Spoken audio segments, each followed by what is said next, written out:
Hi friends, welcome to KGR kitchen. ఈరోజు నేను చేయబోయే రెసిపీ వచ్చి ఆలు కుర్మా అండి. ఒకసారి ఈ విధంగా ట్రై చేయండి. ఈ కర్రీ రైస్లో కానీ చపాతీల్లో కానీ చాలా టేస్ట్గా ఉంటుందండి. ముందుగా స్టవ్ ఆన్ చేసి కళా పెట్టుకుని 5-6 స్పూన్లు ఆయిల్ వేసుకుని ఆయిల్ హీట్ అయిన తర్వాత 2 యాలక్కాయలు, ఒక చిన్న లవంగా, చిన్న చెక్క ముక్క వేసుకుని వేయించాలండి. అవి వేగిన తర్వాత 3 ఉల్లిపాయలు చిన్న ముక్కలుగా యాడ్ చేసుకుని వేయించుకోవాలండి.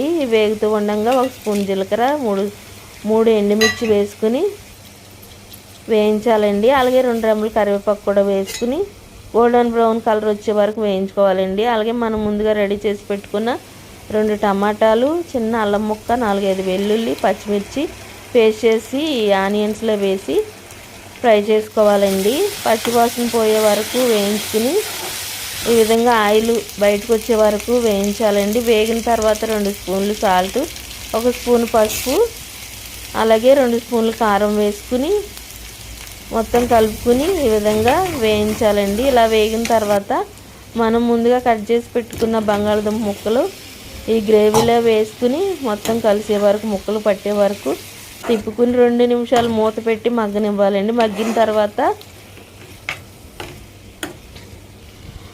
మనం చిన్న అరకప్పు పెరుగు వేసుకుని మొత్తం కలుపుకోవాలండి. కలిపిన తర్వాత ఒక 1/2 గ్లాసు వాటర్ వేసి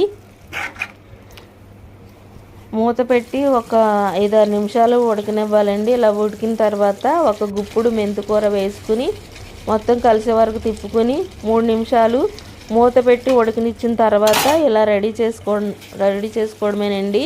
అలాగే 1 స్పూన్ ధనియాల జీలకర్ర పొడి వేసుకొని రెడీ చేసుకోవడమే. అంతే ఫ్రెండ్స్, థ్యాంక్ యూ.